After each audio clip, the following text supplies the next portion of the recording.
eat it, and then she'd have to buy more. "Mom," I said, "what can we sell for refreshments at our play?" She said, "Well, why don't you make some peanut butter sandwiches?" "No offense, Mom," I said, "but that's a dumb idea." No offense was what we said all the time. It seemed to excuse anything we wanted to say. My mother was not happy. "No offense," she said, "but you can find something yourself." She left the kitchen, and I kept looking for something, hoping somehow our house would have something interesting to eat. And then I found them. High in a cupboard, I found 2 bags of old circus peanuts. Must have been left over for some birthday party or something. You know what I'm talking about. These big, orange, marshmallowy things in the shape of peanuts. 2 pounds of them. I took them. I didn't tell my mother. I didn't think she'd notice.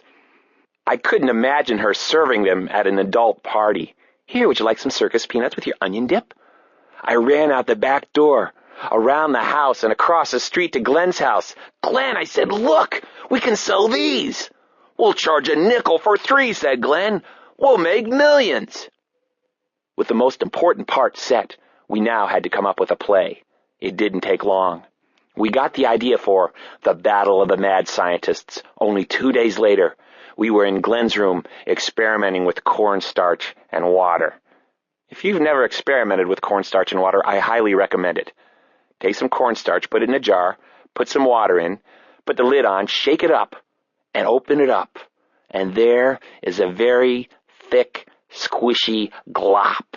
And you pour it out onto the counter or the floor or the desk, and it oozes out. And then you can pick it up and put it back in the jar. It's amazing. Don't put it on someone's head. Don't put it in the computer keyboard, because then you'd be in deep, deep trouble. And it wouldn't be my fault, because I just told you not to do it. Anyway, Glenn and I were experimenting with the cornstarch, having a great time, and that's when it happened.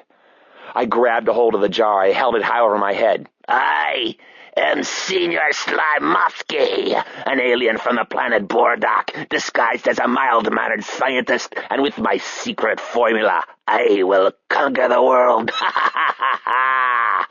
Glenn grabbed the jar out of my hands. "No," he said, "I am Dr. Dastard, and I am not appreciated for my genius. With my formula, I will control the world." "No offense," I said, "but I will first." "No offense, but I will." "No offense," I said, "but you're a worm." "No offense, but you're a snake." "No offense," I said, "but this is going to be a great play." "No offense," he said, "but for once in your life, you are right."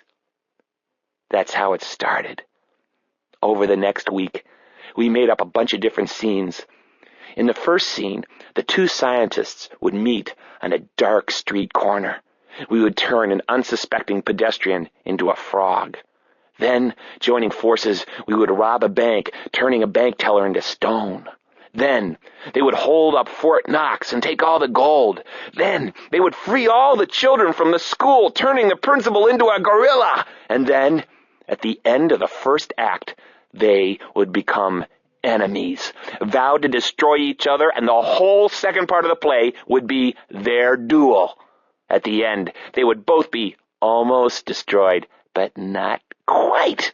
That way, we could come back on another play. We might have been 9, but we weren't stupid. It was guaranteed to make $1 million. It was brilliant.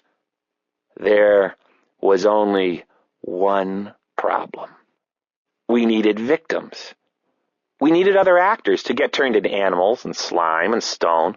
So we got on our bikes and rode them around the neighborhood, telling all the kids to come and be in a play. We told them we were going to charge admission, sell refreshments. We'd make all kinds of money. There are always people willing to be actors when you tell them they're going to be rich and famous. We said, "No offense, but it'll be awesome." And it worked. 12 kids showed up at the first rehearsal the next morning and stood around in Glenn's garage and watched while we explained the story. "No offense, but I will destroy you." "No offense, but I will turn you into a slug." It was beautiful. When we were done telling the story, everybody just stared at us. They didn't get it. Glenn and I acted out the scenes again. No offense, but I will destroy you. To keep listening to this audiobook for free, click the link in the description. It will take you to a free Audible trial where you can listen to this and many other books for free for 30 days.